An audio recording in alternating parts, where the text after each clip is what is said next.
The rain had been falling for days when Sam Carter heard the knock. He wasn't expecting anyone. No one ever came this far out anymore. Through the fogged window, he saw her. Drenched, trembling, clutching a single duffel bag. "Is it still for rent?" she asked, voice barely audible. Sam didn't know it yet, but letting her in would drag the ghosts of two pasts into the same storm. The rain hadn't stopped for 3 days, turning the gravel driveway into a patchwork of puddles. Sam Carter leaned against the frame of his porch, a coffee mug in hand, watching the storm blur the line between the mountains and the sky. He'd grown used to silence since the war, first in the desert, then in his own mind. Silence was safer than remembering. Inside, the house was half lived in, a couch facing an empty fireplace, a child's drawing taped to the fridge, a photo of a woman whose smile no longer belonged to this world.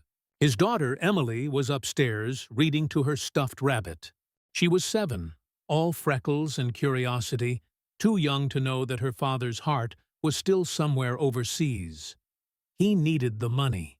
The military pension barely covered repairs, and the old Ford needed new tires before winter hit. That's why he'd posted the ad. Garage apartment for rent. Quiet area. No smoking. No parties. By the time the knock came, soft, uncertain, it was still raining. She stood there, soaked through, a duffel bag slung over her shoulder. Her hair clung to her face, and her eyes darted between Sam and the "for rent" sign as though both might vanish. "Is it still available?"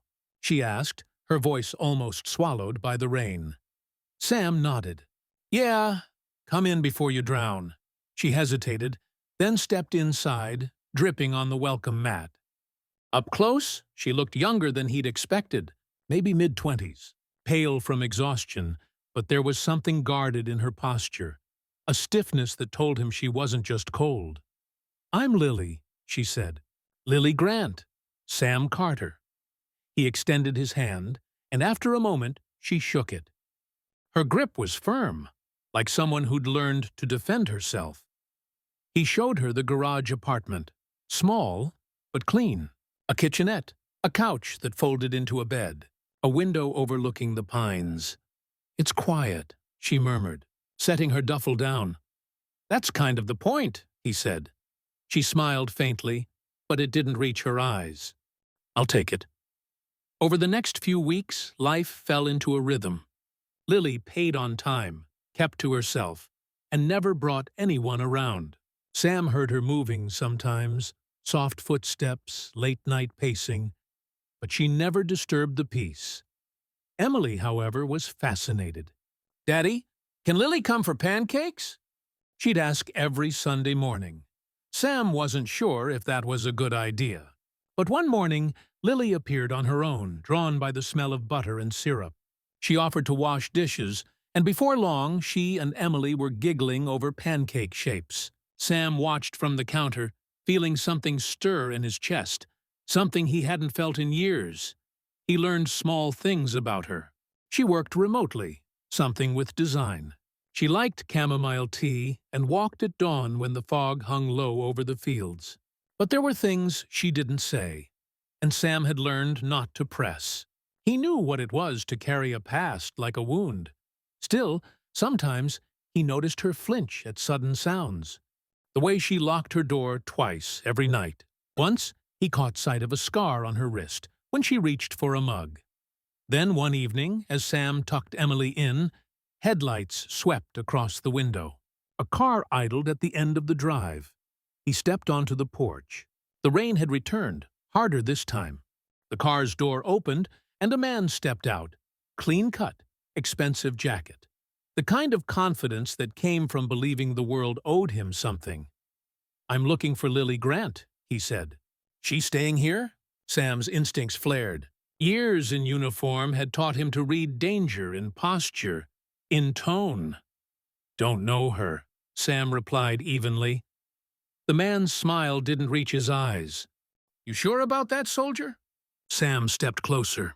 "Dead sure." The man hesitated, then turned back to his car. "Tell her I'll find her," he called before driving off. When Sam went to check on Lily, she was already on the porch, pale as moonlight. "He found me," she whispered. Sam didn't ask how or why. He just said, "He won't again." The next day, Sam called an old friend from his unit. A cop now. They made a few quiet calls. By nightfall, the man was picked up 2 counties over on a restraining order violation. When Sam told Lily, she broke down. Not from fear this time, but release. "I ran for so long," she said, tears mixing with rain. "I didn't think I'd ever stop looking over my shoulder." Sam handed her a towel, awkward but steady. "You're safe here," he said. And for the first time, he meant it. For her, for Emily, maybe even for himself. As the storm faded, the 3 of them sat on the porch together. 3 broken souls finding, in each other's quiet company, something that almost felt like peace.